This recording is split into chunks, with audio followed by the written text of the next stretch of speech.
Klonoa is absolutely loved by its fans, but it's still far less known than it should be.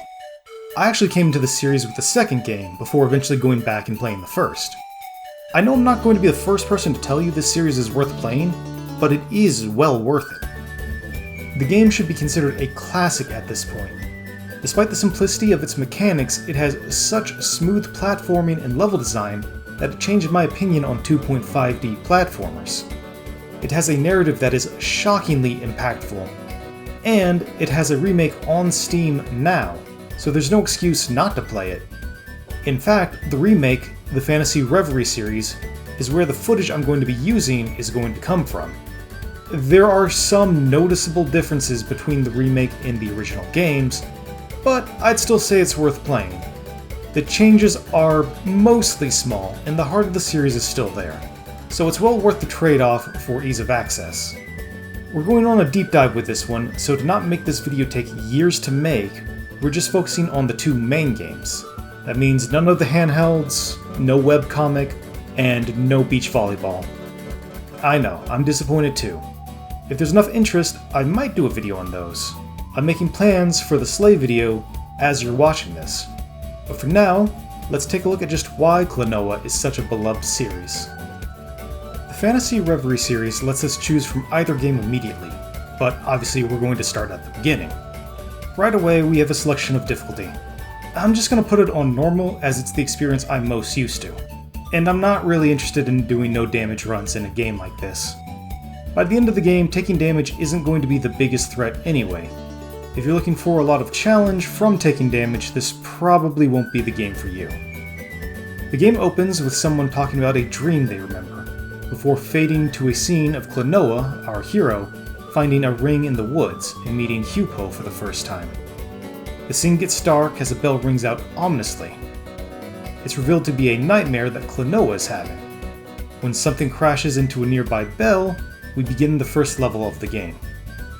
So before we get to the gameplay, let's look at the presentation real quick. The music is great, just from the small bit of it we've heard so far, and we'll look at some standout tracks later. The visuals are pleasant and vibrant. Our first level is the beginnings of Gale, Breeze Gale, the Wind Village, and it has a bit of an RPG vibe to it that the aesthetic really leans into. Keep that in mind for later. This is a remake though, and the original game on the PS1 used 2D sprites for characters alongside early 3D models for the level, arguably giving it a more dreamlike quality to it. I do enjoy the new 3D look for what it's worth. But then there's the sound, specifically the voices.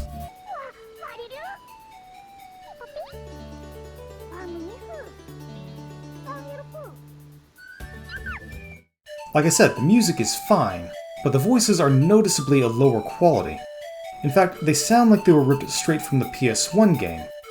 There was a version of this game that had new audio recorded for it for the Wii, but it made the decision to change out the made-up language for real words. You could turn it back, but by being the default option, it meant that it was most people's first experience with it, and it subtly changed the tone of Klonoa's character.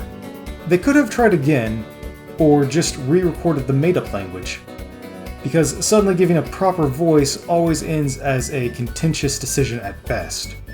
And as a fan of the Monster Hunter language, I get it.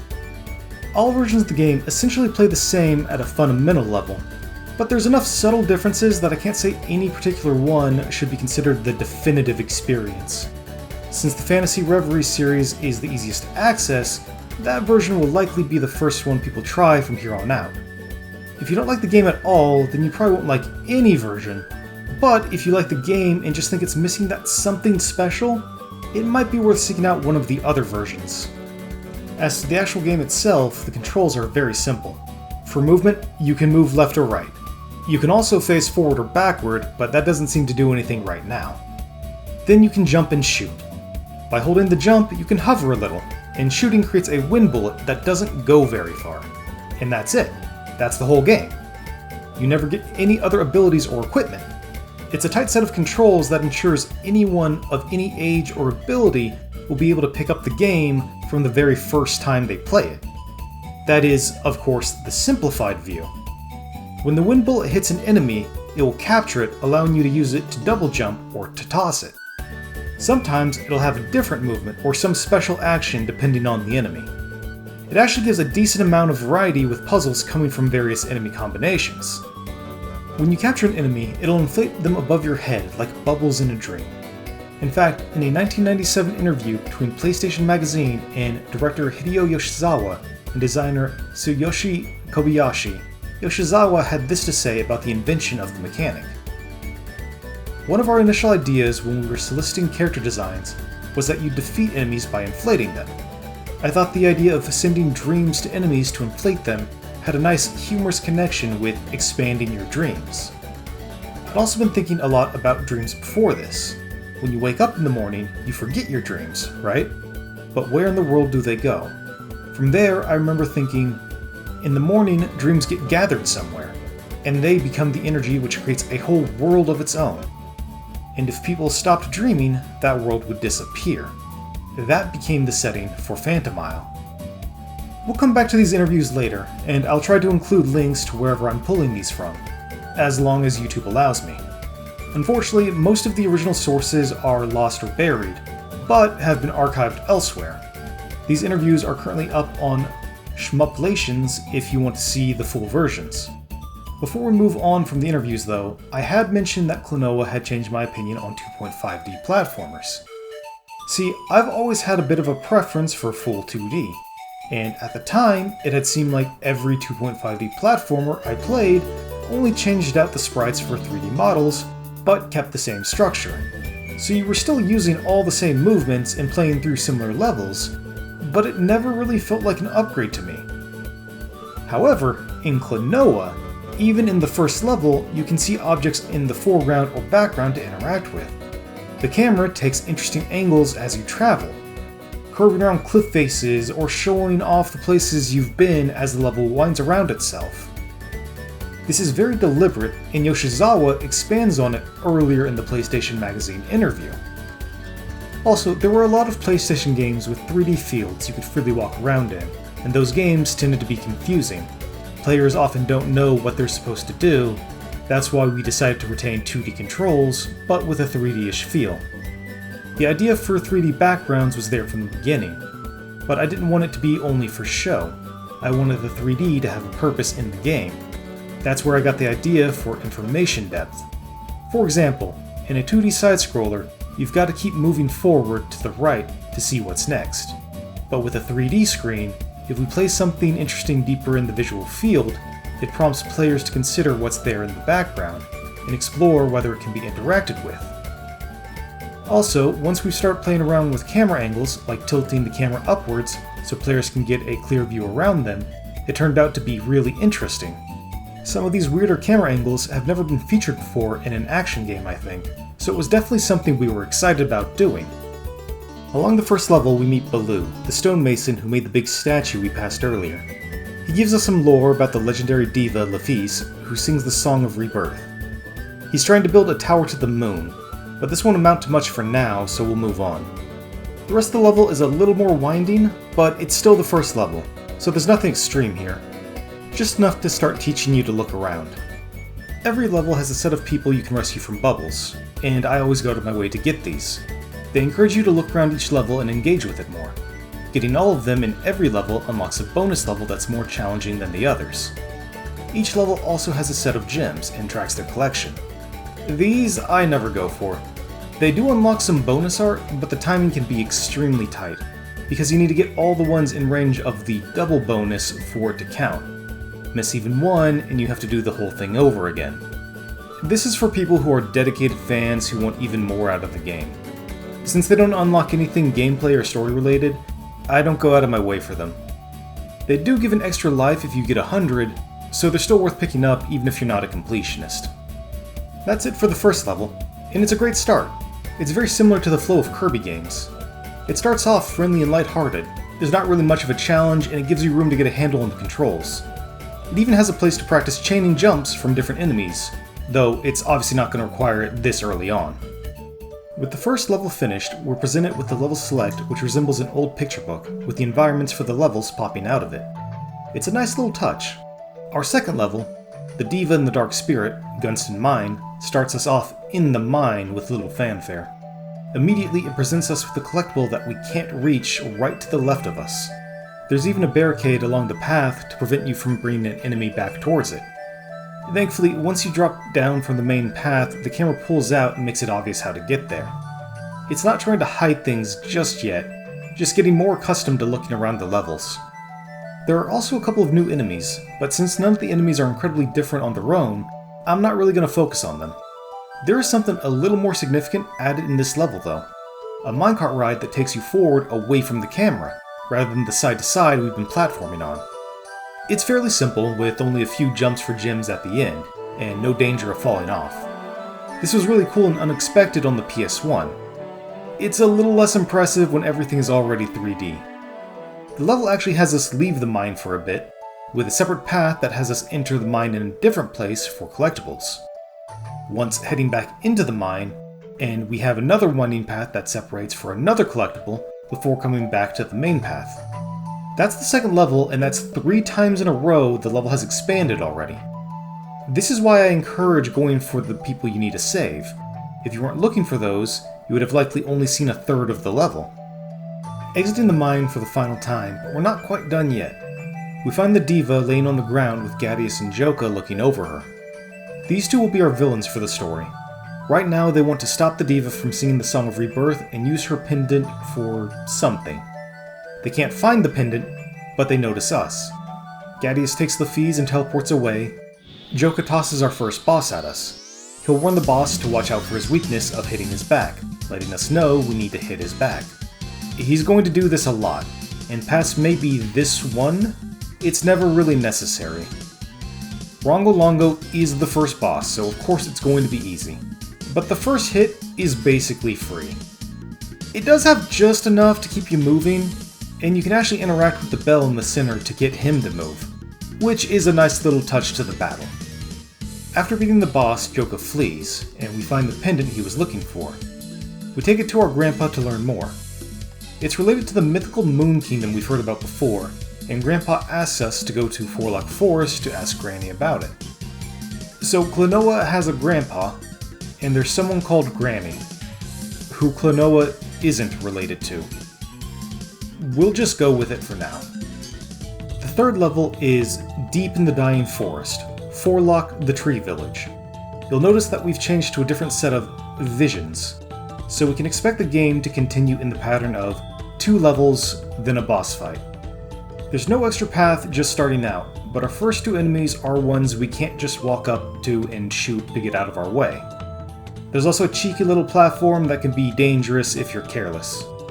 This has the start of some more vertical climbing segments as well, so the challenge is steadily increasing, even requiring a chain jump to reach some gems. We also get a new mechanic to deal with. The level guides us to a closed door with a key painted on it, and a forest guardian jumps out to give us a key, letting us open the door. So there'll be locked doors we need to get keys for. There's a fair bit of explaining simple mechanics here, but I suppose that can be forgiven for Door to Phantomile being originally a PS1 game. The next key is still essentially given to you, but you have to break an egg to get it. I suppose to show how you'll be picking them up. The last part of the level ramps up a little, requiring a bit more precision and has a few more bottomless pits to fall into. At the end, a soldier from Jugpot tells us that we can't continue without water flowing.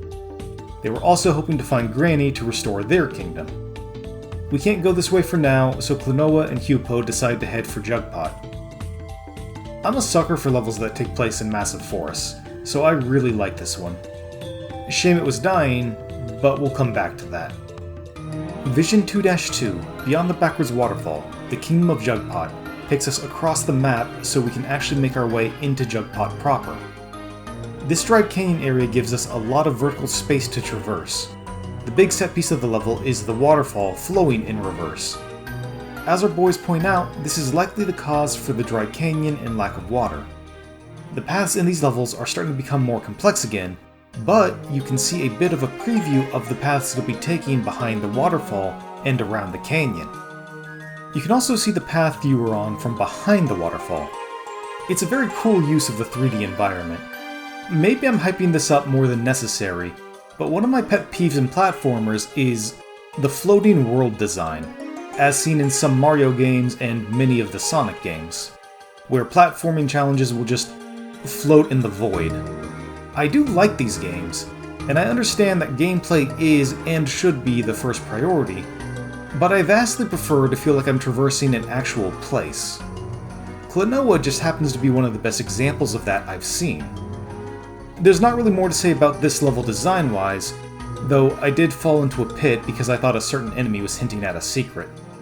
The path of the level after the waterfall spirals around a large basin of water, getting closer to a structure in the middle, then continues to spiral downwards inside of it. This level's a little longer than the last few, and has a few trickier jumps, including an optional jump chain that's over a pit for the first time. Even saying that, it's not super dangerous, and even if you don't get the extra jump, you're more likely to fall onto the next ledge instead of the pit. Once we're out of the cave, there's a fish locked in a cage with a switch. There probably didn't need to be this hidden tutorial on switches, even if it's the first one in the game. However, it also requires firing the wind bullet into the background, which is probably the important concept to take away here. There's been things to interact with in the background before, but some later switches will be timed, so I guess the designers felt the need to make sure the player knew how switches worked before then. Either way, once we free the small fish, she asks us to save her mother, and she brings us to the boss fight. Our boss fight is Evil Seedolf and Evil Pamela, the king and queen of Jugpot. This one has Pamela attack across the stage while giant spike balls come around either side of the arena. You can't attack until Seedolf hops on one of the spike balls, allowing you to throw him at Pamela. It's an interesting way to engage in the 3D environment, while still locking the player to two-dimensional movement. Since the spike balls feed out the back, it's pretty easy to just stand there moving back and forth. But once their health is down to the last shot, Pamela will spray out bubbles requiring you to move a little bit more. It's a simple fight. It is only our second one, but it's a good sign that the bosses are already playing with the field. Beating them has them turn back to their normal selves. Joka appears to insult the king for a bit, but he's dismissed quickly. We find out that Gattius had cast a spell to turn them evil, showing him as not only physically dangerous, but also a corrupting force. We still don't know the specifics of what he's trying to do, but it's something against the Moon Kingdom. The one who knows the most about the Moon Kingdom is Granny, and that's why the waterfall was made to flow backwards, in an attempt to kill off the forest. With the water flowing the right way again, Carol takes us back to the forest. In the forest, and it's fully green now, with sprouts that grow as you walk. The level is even called Rebirth of the Forest, Forlock the Tree Village. We get a new mechanic in the way of boxes we can break by throwing things at them, and a space to play around with them, and the new armored enemy. In fact, the layout they have for this part is cool. You can see a guy in the background, but one crate blocks the way to him, so you continue the other way. Nothing's in the way, but you get to the end of the path and can't continue. There's some sort of pulley, but it doesn't do anything right now. You see some enemies jump in the background, so you turn around to see if you missed something. The enemies jump in the way in such a way that the one closest to you will be the one unarmored enemy. Your next decision will likely to be throwing it at the one with armor, teaching you not only how to deal with those particular enemies, but also encouraging you to toss them at the crates in your path. A lot has been said about the design of Super Mario's first level, where it's designed in such a way that you're almost guaranteed to jump on the first Goomba.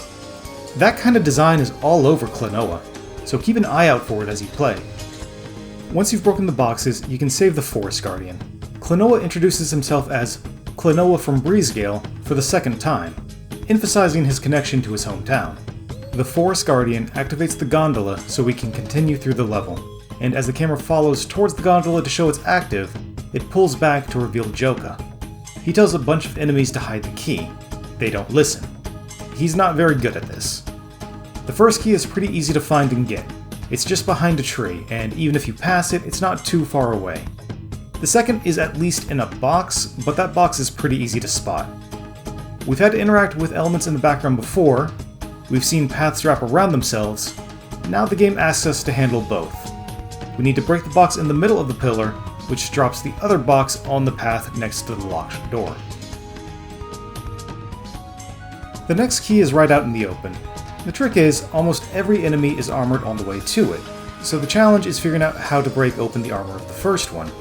And to add to a bit of the challenge, your two choices of unarmored enemies you can grab are floating too high to grab with a jump, or behind a gate too small to bring it through. Once you break the first armored enemy, you've basically solved the section.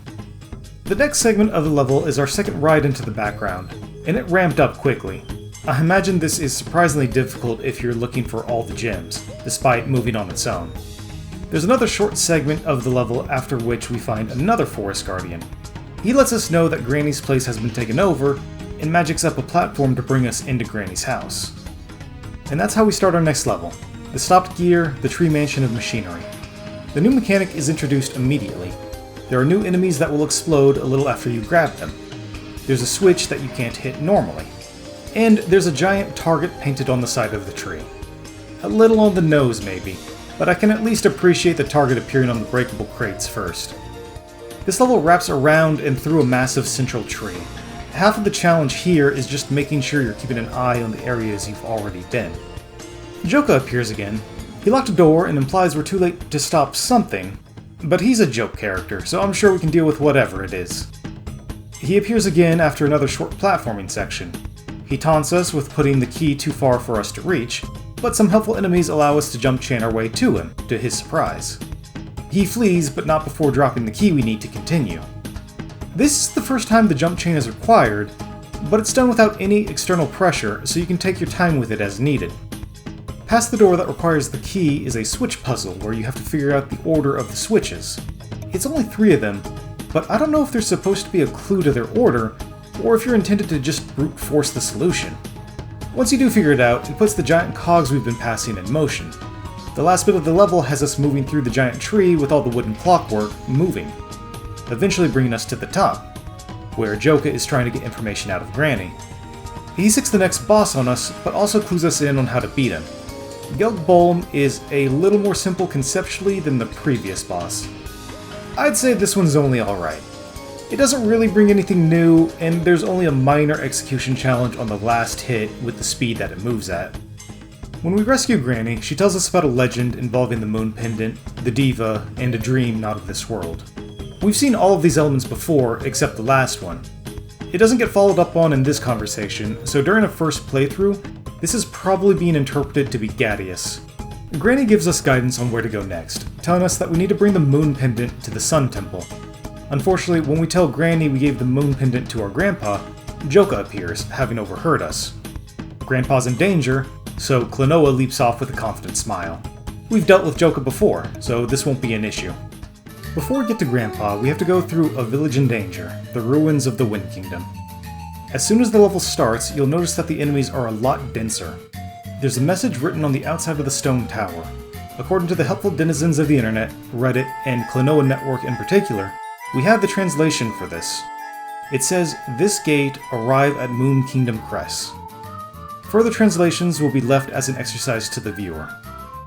At this point, it was pretty clear that the legend about the Moon Kingdom and Pendant was more than a legend.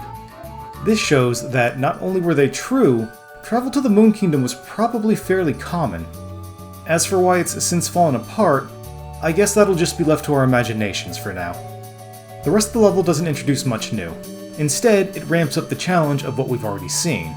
It moves around the tower and through a snow-covered graveyard. The jumps become a little trickier and the enemies become a more consistent presence. The enemies do lighten up towards the end when the challenge shifts to handling moving platforms. There are also a lot more segments that prevent backtracking, so if you're hunting for the extras, it's important to be able to recognize a point of no return. The difference in the paths is still relatively short. You'll see 2 doors next to each other, so if you see a point of no return, it's a short distance to get the extra.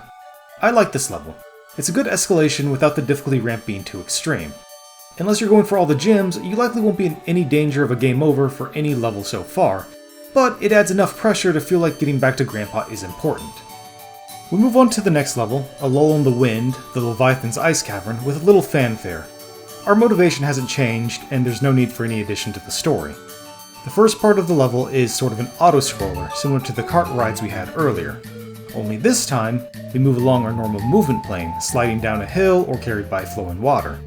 The rest of the level actually feels like a step back in intensity from the last level. despite what being on the backs of an ancient bones may imply. There was one part I just seemed to struggle with for some reason.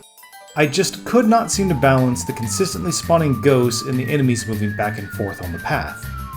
There are also a couple more places where the point of no return can seem to come out of nowhere. I suppose the easing of the tone is there to give the impression we're getting ahead of Joka. So of course, when we exit the level, we see Grandpa. Joka follows close behind, charging a laser right over him. Joka destroys Grandpa's house, and they take the moon pendant. We run out onto a bridge to confront Joka, who destroys the connections on either side. On his way out, he tosses our next boss at us. Notably, he does not spell out the weakness this time. While we fight Palladium, the stage swings back and forth towards the boss. From the time we saw Grandpa until the next level, I actually prefer the PS1 version of the game. The art is just subtly different enough to give a different tone to the experience. While many remakes have a problem of heavily muting the color palette, there are others that have the problem in the other direction. This is common in remakes that got placed primarily on handhelds. Believe me, if I ever do a deep dive on Ocarina of Time, I'll probably have a page-long rant about this. The Fantasy Reverie series actually gets it pretty close, but there are a few times when the difference leads to a different experience. In the case of this boss fight specifically, I think it comes from the mountains mostly. The sky is different as well. In the original, there was a fairly stark contrast between blue and yellow that worked really well. The mountains had some tones of yellow, but were overall fairly neutral, while the green contrasted it and really made the little yellow we could see in the sky pop. It was able to do a lot with only a little. In the Fantasy Reverie version, there is a lot more going on color-wise.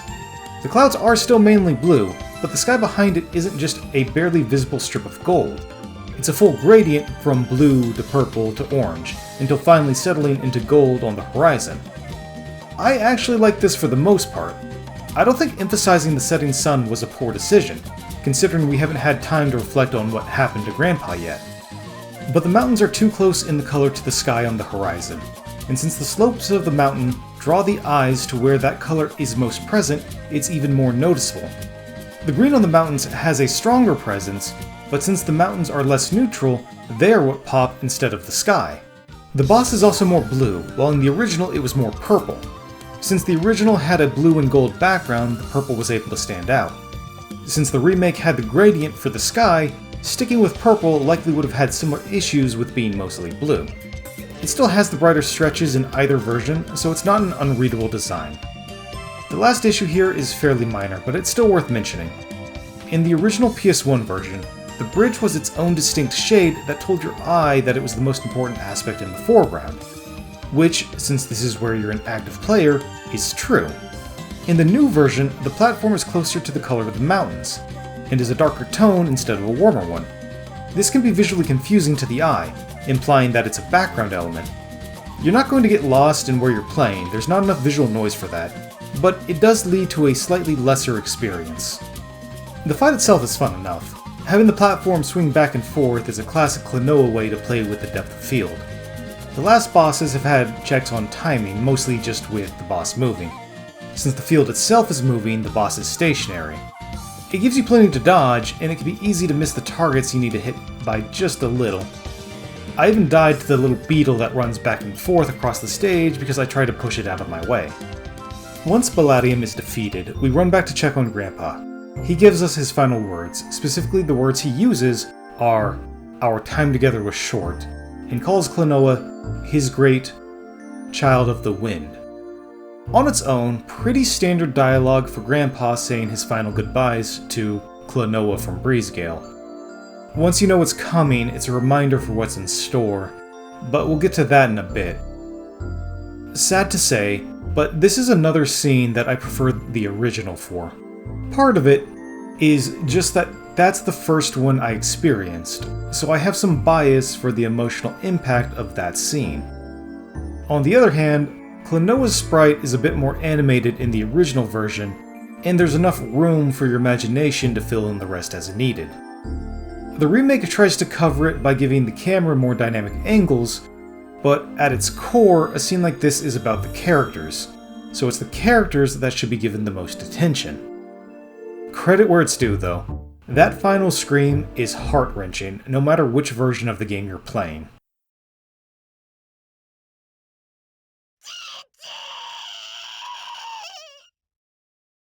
We fade to a different scene with Klonoa's back to us. We flip to look at him, but we focus on Hupo first as he begs Klonoa to go after the moon pendant. When we pan over to Klonoa, we see him in tears with the ruins of his grandpa's house behind him. This is an excellent shot. No notes. Well, the collar clips into Klonoa's model, which is unfortunate and something I'm sure they weren't thinking about being a problem when they made the original sprite sheet. But I'll still give kudos to the shot composition. Klonoa, as sad as he is still a good guy and knows he has to find a way to get the moon pendant. But how? Which is when Pamela comes flying around the mountains to give us a ride, to everyone's surprise. How? Why? We're never really given an explanation, so just go with it, okay? She takes us to our next level, the 4 Orbs, Coronia, Temple of the Sun. A level based around collecting 4 gems and returning them to their rightful place, a pedestal in the center of the stage. If we look back at the story so far, we started with an event right outside our quaint hometown. We were drawn into the plot from an almost unrelated action of our big bad. We journey from Forest Village to Water Kingdom unveiling an ancient legend. Our actions come back to us with a personal cost in the loss of our grandpa. Now we're on our way to reach the Moon Kingdom and stop Ghadius. This feels more like the narrative to an RPG than a platformer. I implied as much towards the start of this video, but this is very much intentional. The developers worked on the story and the gameplay simultaneously, having one inform the other, though Yoshizawa had written an outline first. I mean, just look at some of this concept art. There was clearly a lot of love put into crafting the world. Though, before it sounds like I'm talking down about platformers, all games have potential for impactful stories with this much thought and expression. In fact, in the era of RPGs taking over as the popular genre during the reign of the PS1, the developers had this to say at the end of the PlayStation Magazine interview I brought up earlier. Yoshizawa begins, "Lately, the big hit games have all been RPGs, but I think the most fundamental kind of video game is the action game, where you control the character yourself. I want players to re-experience and know again that kind of fun. Hey, you know, action games really are great. That's what I hope players walk away from Klonoa feeling." Kobayashi adds on, "It's undeniable that the popularity of action games has waned, but we want to show players how fun they can still be." We also took great care through development to make sure Klonoa wasn't confusing and was easy to understand. We've been very thorough and we don't want players to feel like they're being forced to do things they don't want to. Refocusing on the level, 2 Guardians fly down to give the overview of how the level's going to work with the collecting of the orbs, before leaving us to do all the work. This level is open from the start, allowing you to go after any of the 4 orbs in any order. We'll talk about the design of each path in the order I did them in, so we'll start with the green path. To even open the path, there's a switch you need to hit to open the door. Then there's this seemingly simple section I just struggled with for some reason. There are some doors that need opening that are mostly there to make the level a little longer and feel more complicated without necessarily being so. That's not a bad thing.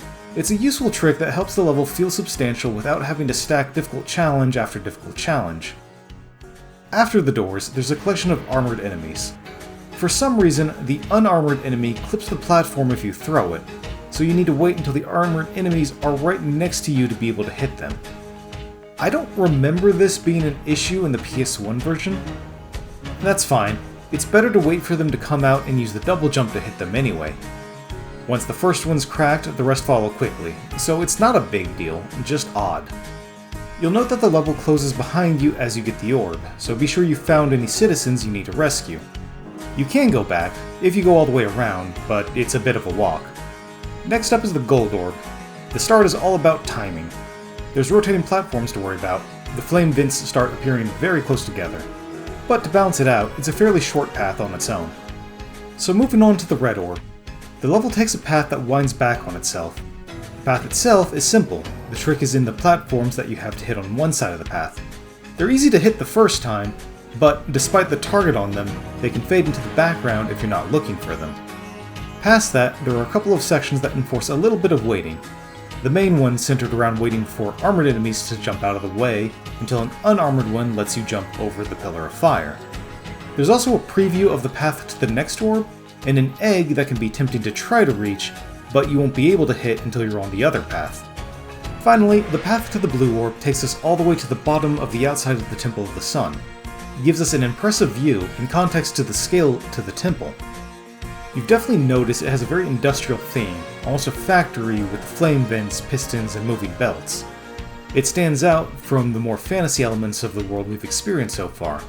We have seen instances of tech before, like with Joka's ship, but this has a grungier feel to it. Even the music has something of an industrial march feel. You may have noticed that I spent this section focusing on the art. Honestly, I think I got the gems in the reverse order of the imagined difficulty curve for the level. That happens when you give the player more freedom in where they get to go.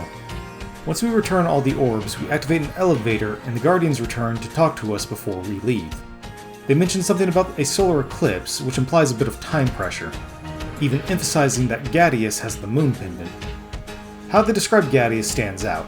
A dark spirit possessed by a nightmare, awakened from a 3,000-year sleep.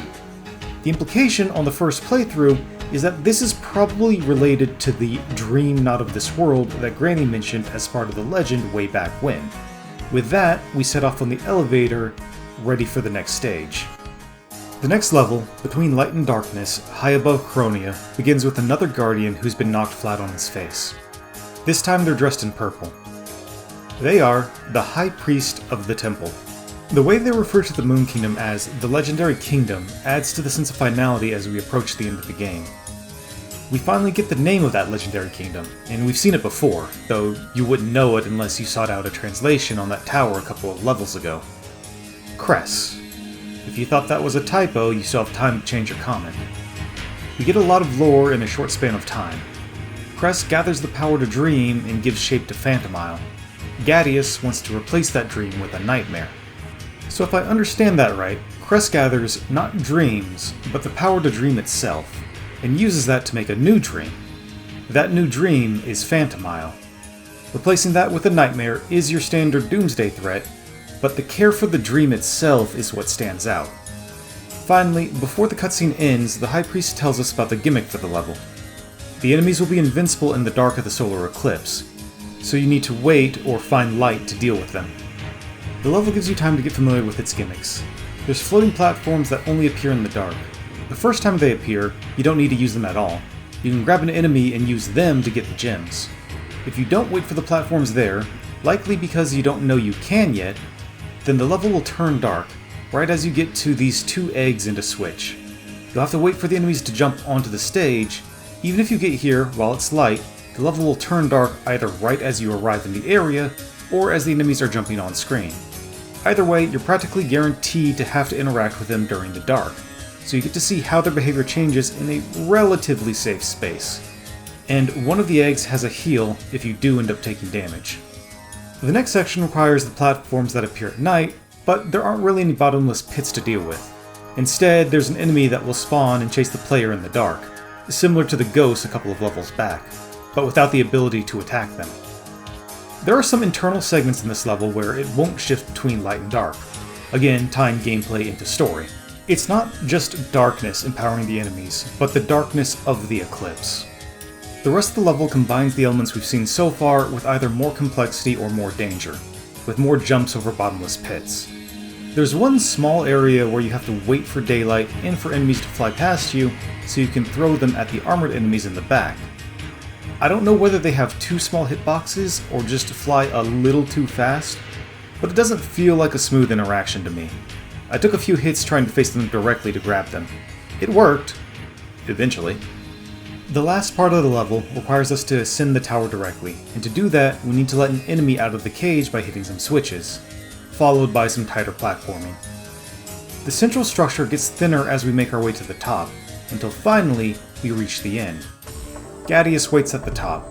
Notably, he doesn't address us at first, instead turning to Joka with an implied threat. Of course, we're not going to just be ignored. Klonoa demands to know what his plan is. He tells us that he wants to plunge the world into nightmares out of revenge for being imprisoned hundreds of years ago. Before we can go after him, Joka jumps in to try to fix his mistake. That will start the boss fight with Joka, but before that, I want to point out how good the track that plays during this cutscene is. It's just oozing with malice. Back to the boss fight now. Joka grows 3 times our size and starts walking back and forth in the center of a ring.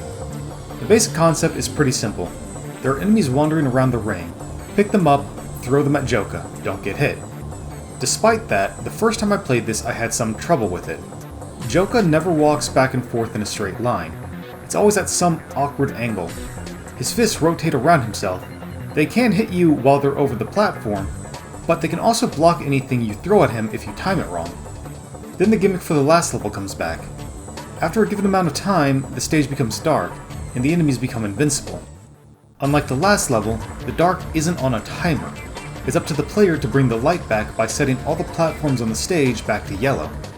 While you're trying to do that, you have to dodge the enemies you can't pick up anymore. And the whole time it's dark, Joka will take the center and turn into this turtle thing to attack you. His 2 main moves are to sweep across the platform by spinning around and slashing down on the platform with a single blade. Both would be simple on their own, but require good positioning to avoid with the other enemies on the field. The spinning attack makes them jump as well, so if you time it wrong, you'll get hit trying to avoid the blades. There is some help you can get. If you notice that the blocks play a tone in sequence when you step on them, you can try to step on a long sequence in a row, and you'll be rewarded with a heart to heal with. That will appear on the other platform and will fall down a pit if you don't get to it fast enough. I've taken a number of hits just trying to get to this thing. Overall though, it's a fun boss fight, a good challenge for its position in the game, and I enjoyed it. If there's any frustration I have with it, it's my inability to time my throws to keep them from bouncing off Joka's fists.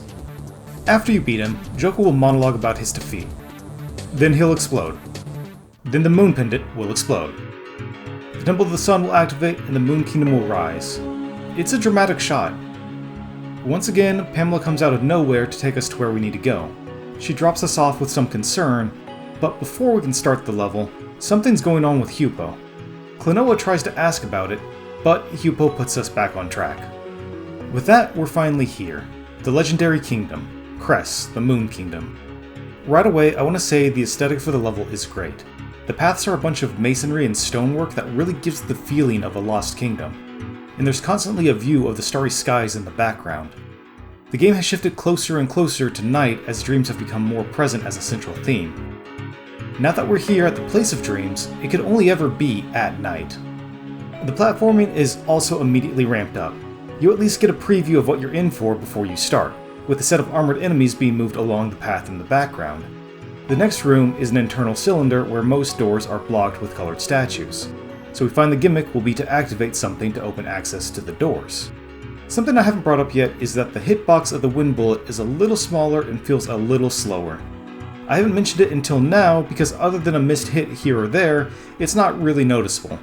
I need to give credit that the game lasted this long without it being a problem. And it's still not a problem per se, but it is noticeable. Right from the first door, we have to cross paths with electrified floors, with enemies standing on half of the platforms we can use. We also get to the path we saw in the background immediately, instead of it coming in later. It's not a long section on its own, but it can hit a careless player pretty hard. The level is at least generous with hearts after each challenge like this. The next bit is pretty easy in comparison. The ghosts come back, a lot of ghosts. They'll chase you around, even appearing on platforms you can't move away from. But it's still an ease on the challenge to let the player relax a little before the next statue. Things ramp up again in the next section when the bomb enemies come back. They start by checking that you remember that you can throw enemies beneath you. You need to use this skill immediately after. You can get past the first set of platforms after without it, though it'll certainly test your timing either way. Even if you avoid using the double jump as an attack at that time, you'll have to use it afterward. The platform is even lowered so you can't just throw something at it.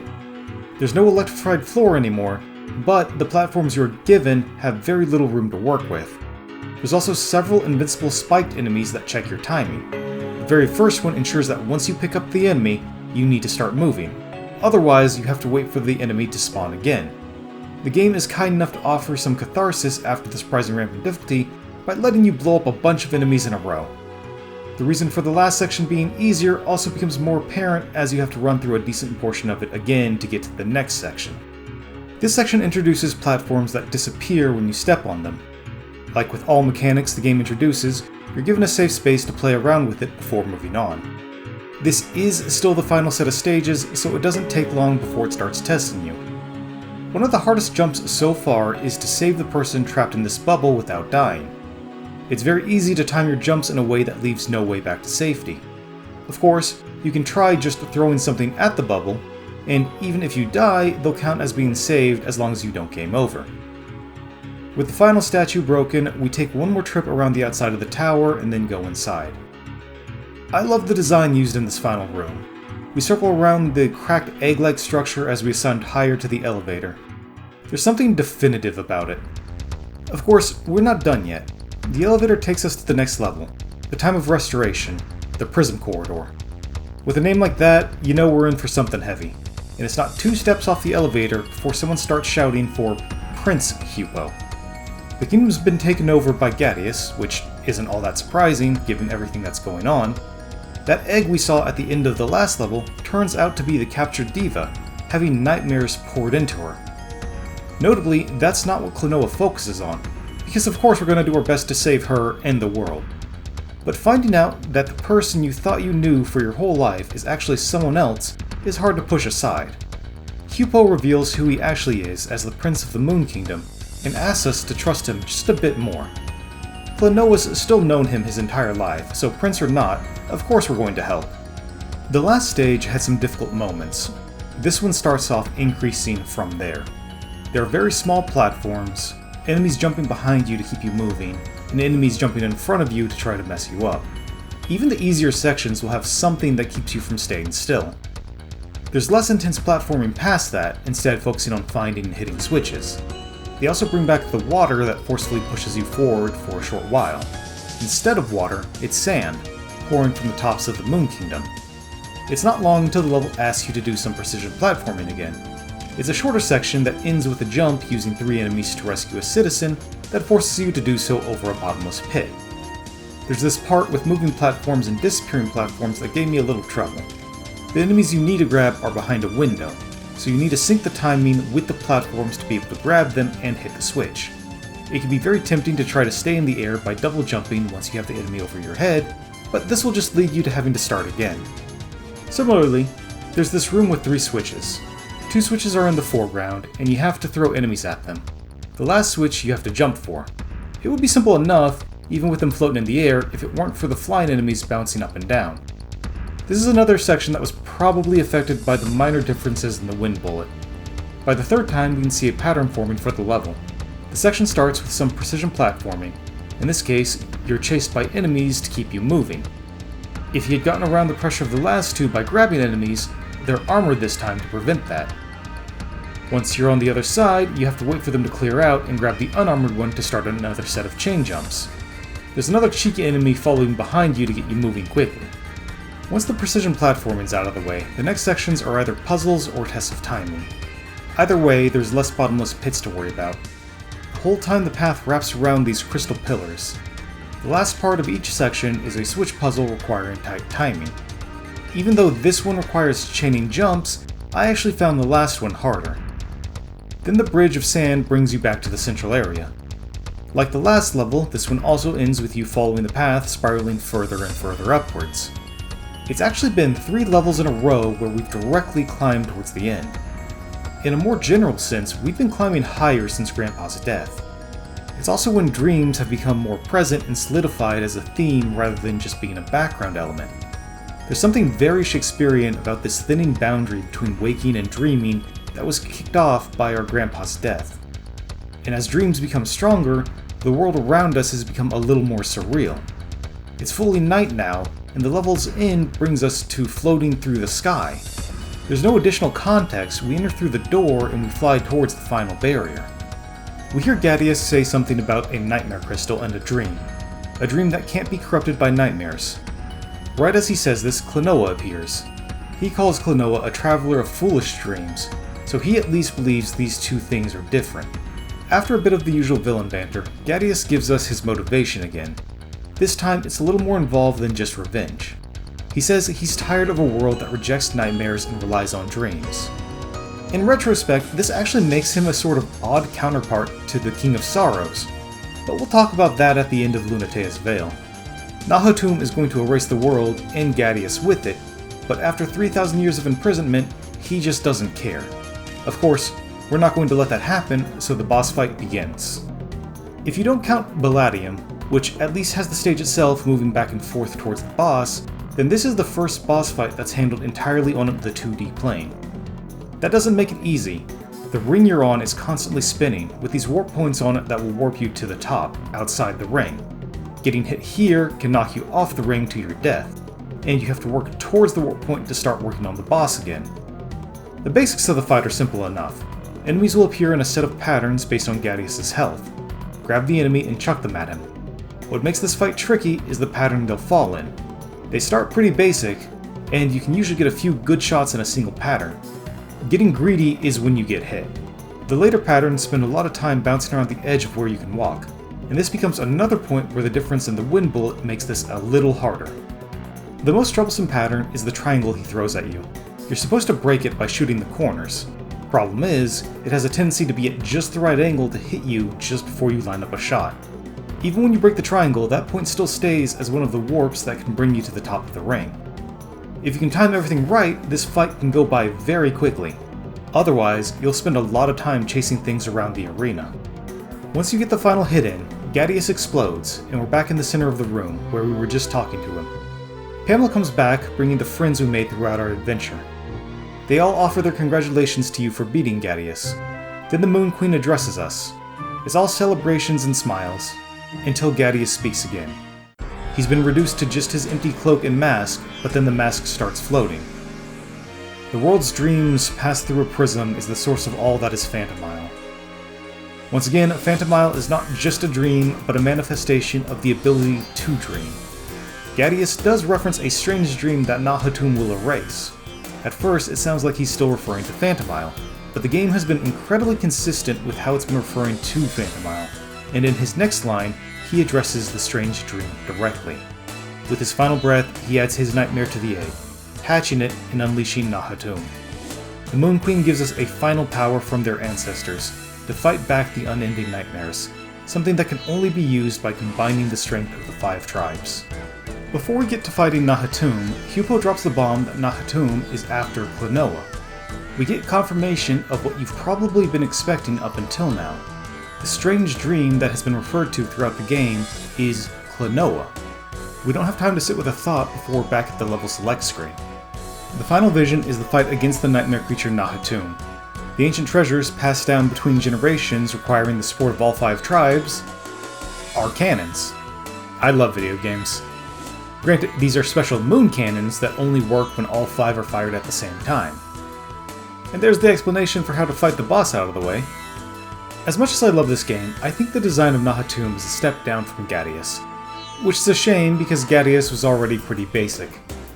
This is a general problem with a lot of games from the era. We set up a reoccurring antagonist and they become the face of what we're up against. Then, at the last moment, they're replaced with something else for the final fight. This game does give us a bit more to go on at least. Nahatum was set up in the last couple of levels and was brought forward in a final act of spite by Ghadius. This fight can have a lot more weighting than other boss fights. Nahatum is directly responsible for creating the enemies that appear on the field, so if you use them all, or lose them, then you have to wait for more. The tongue attack can have an odd hitbox, and it ended up being the one to hit me the most, not counting me running into enemies on my own. Once all 5 cannons are loaded, they clear his health bar, but that won't be enough to end the fight. Nahatum will swallow Klonoa and Phase 2 will begin. Like most things in the game, Phase 2 of this fight is deceptively simple. There are 4 rocks in the corners of the stage. One hit will break them. You need to start by hitting all 4.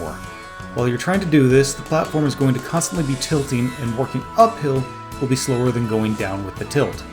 Nahatum will constantly fire lasers at the platform you need to jump over, and he actually tries to follow you instead of just having a set pattern. The enemies can also fall off the stage to encourage you to be active. Once all 4 are taken care of, another stone will appear and start moving around the platform. This one you have to hit twice. Then the platform will disappear and will warp to the ring outside Nahatum again. We have to use the cannons again. Since they were knocked away last time, this time they hide under the platforms for protection. so we have to throw the enemies into the cannons beneath us. I find the attacks in this phase a lot easier to dodge. The most dangerous is probably the one where he destroys the platforms behind you. As long as you keep moving, even if you miss the cannon, it's not a problem. When all 5 cannons are loaded, they'll once again wipe Nahatum's health, but we need one last shot to push him over the edge. So we load Hupo into the ring and fire him. It works, and we defeat Nahatum, releasing Lafiz. She thanks us and tells us that all the nightmares are gone. It's a happy ending, but for a moment, it looks like Hupo didn't make it. These days, fake-out deaths are a dime a dozen. Something considered as playing at tragedy rather than a proper emotional moment. I'd like to say I can ignore that looking back at old games, but I'm not sure if I entirely can. It's at least a short moment, just enough to let Klonoa express some grief. In a way, it gives a contrast against him losing Grandpa. And it is setting up the actual ending, and it's going to make it hit harder. There's a heavy focus on the words, "together always," but as Hupo says it, he doesn't look all that happy. Hupo floats back to the platform. It seems like he won't make it for a moment, but Klonoa reassures him that he won't let Hupo go. The scene transitions from night and the Rainbow Arena to daytime in Breezegale. Klonoa and Hupo are having a casual conversation, Klonoa asking if Hupo's doing okay and if he's going to go back to the Moon Kingdom. Hupo doesn't answer. Klonoa, probably thinking Hupo is just upset to say that he'll be leaving for a while, doesn't read into it. Hupo hesitantly says that Klonoa doesn't really exist in Phantomile. He called Klonoa from his world to restore the balance of dreams. Klonoa doesn't accept it. He has memories of meeting Hupo, memories we as the players have even seen. The dream we saw at the beginning, our very motivation for setting out on our journey, it was all fabricated by Hupo to move us to protect his world. When Lafiz sings, Klonoa will be taken away from this world. Of course, Klonoa can't accept that.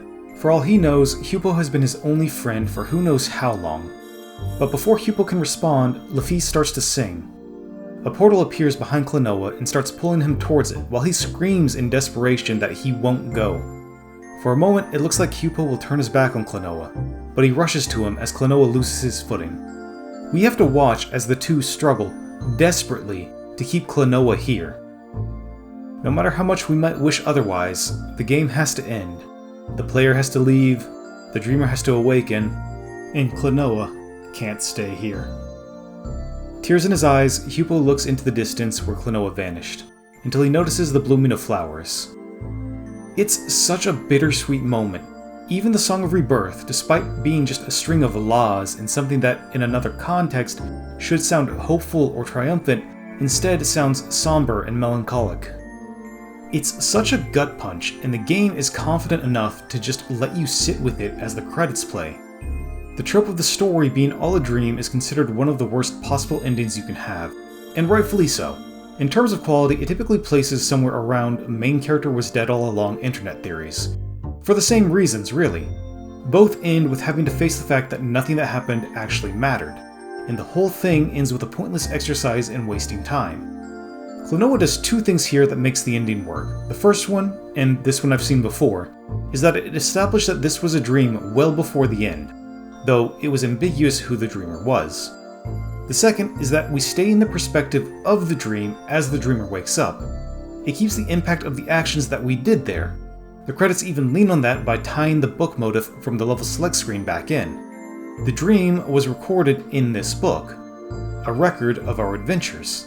That starts at the end and flips backwards for the player until the book closes, revealing the title of the game, and the author of its story. You.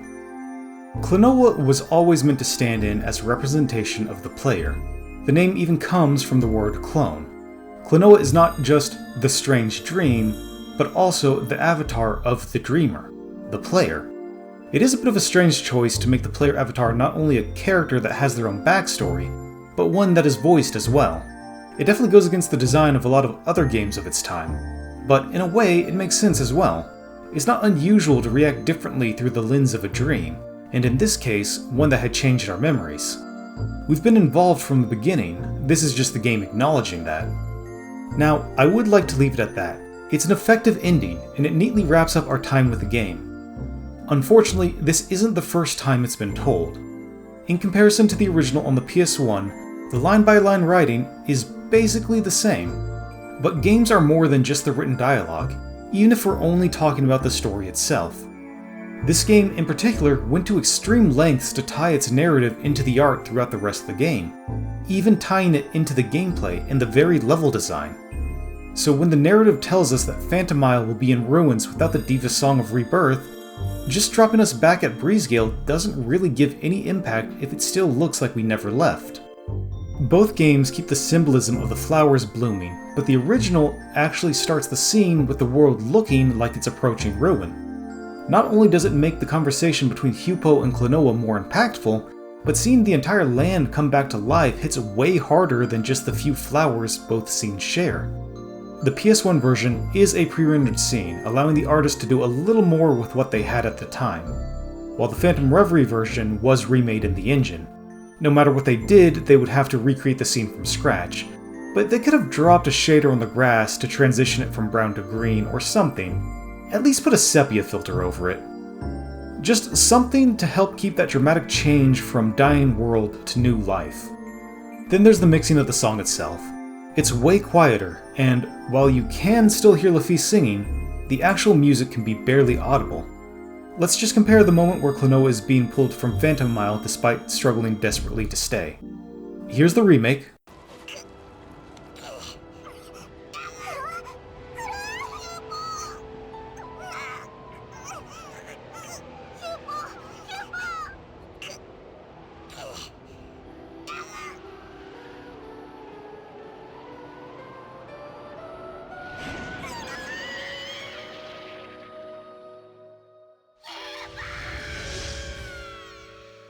And here's the original.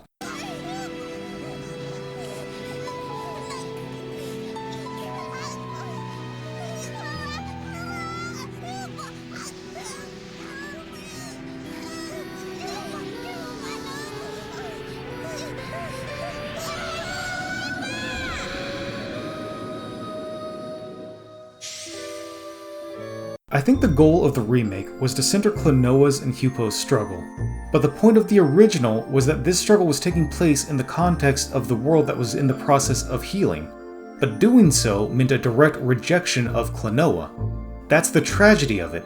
The world can't be saved and Klonoa still be there. The way the remake reframes it loses that.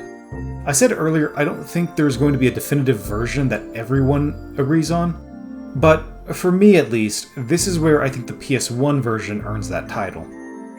With that, the story is over, but the game isn't quite done.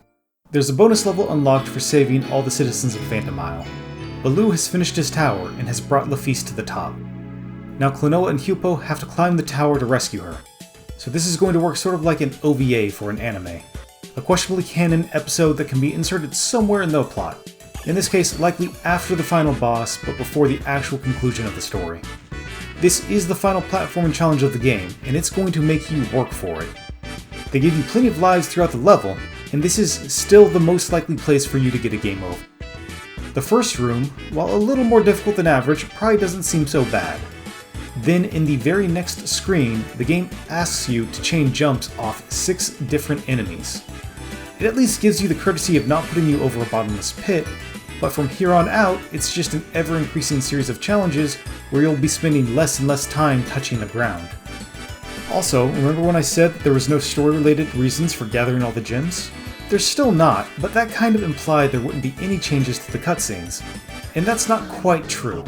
If you get all the gems in this level, then there will be fireworks at the end of the cutscene at the top of the tower. In fact, it's the only level necessary to get all the gems to play those fireworks. Good luck! Personally, I don't have the patience for this, but it's there if you want to go for it. I can only imagine you with this face while you do it because you're clearly cracked. Outside the gem collecting, it's a fun challenge that really tests your ability without breaking its own rules to make itself harder or placing arbitrary restrictions on you. You have enough flexibility that sometimes you even have time to save yourself before you die. Usually I die right after anyway, but it's nice that it's there. Once you get to the top of the tower, you exit outside just in time to see Baloo be rejected by Lafitte. Seems like it was obvious to everyone but him. He takes it hard, but accepts and walks away. There's no hard feelings with it, and Lafitte even calls him kind, showing the gift she received to Klonoa and Hupo, a record player that actually unlocks the music player in the level select. It's a cool little diegetic feature to have as an element from the story and the game. As far as a completion reward, it was a great feature at the time of the PS1 game's release, a little less so when you can just look up the playlist on YouTube or have the sound in art book. Still, it's nice to have it as a component in the game. And that wraps up all of Door to Phantomile.